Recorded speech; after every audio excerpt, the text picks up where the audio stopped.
இப்ப பாத்தீங்கன்னா normal needle, ஓகேங்களா? நார்மல் நீடில வந்து சுகர் பீடை வந்து கோர்த்து இந்த ஆரி ஒர்க் மெத்தட்லயே உங்களுக்கு பண்றது. ஏற்கனவே உங்களுக்கு வந்து பால் செயின் மாதிரி ஒண்ணு இருந்துச்சு, அதை வச்சு உங்களுக்கு நார்மல் தைச்ச பிளவுஸ்ல நான் சொல்லி கொடுத்துருப்பேன் உங்களுக்கு.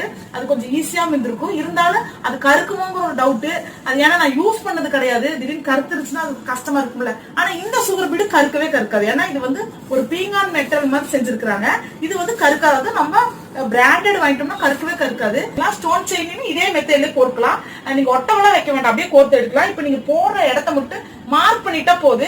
அதே மாதிரி நீங்க நார்மல் நீடில் வந்து எம்மிங் பண்ற நீடில்ல இந்த சுகர் பீடை எடுக்க முடியாது. ஏன்னா எல்லாருமே பிராண்டட் கரெக்டா வாங்குவீங்களான்னு தெரியாது. உங்க ஊர்ல கிடைக்கலனா அப்ப அப் அண்ட் டவுன், அதாவது ஒரு பீடுக்கு இன்னொரு பீடுக்கு ஹோல்ஸ் கொஞ்சம் கரெக்டா இல்லைன்னா நீங்க என்ன பண்ணுவீங்க? அதனால நீங்க இந்த நீடில் எடுத்துட்டீங்கன்னு வச்சுங்களேன், அதாவது இந்த நீடிலோட நம்பர் பாத்தீங்கன்னா நம்பர் 10 நீடில் எடுத்துட்டீங்கன்னா இது பாத்தீங்கன்னா ரொம்ப மைலில ஷேப்ல தான் இருக்குது.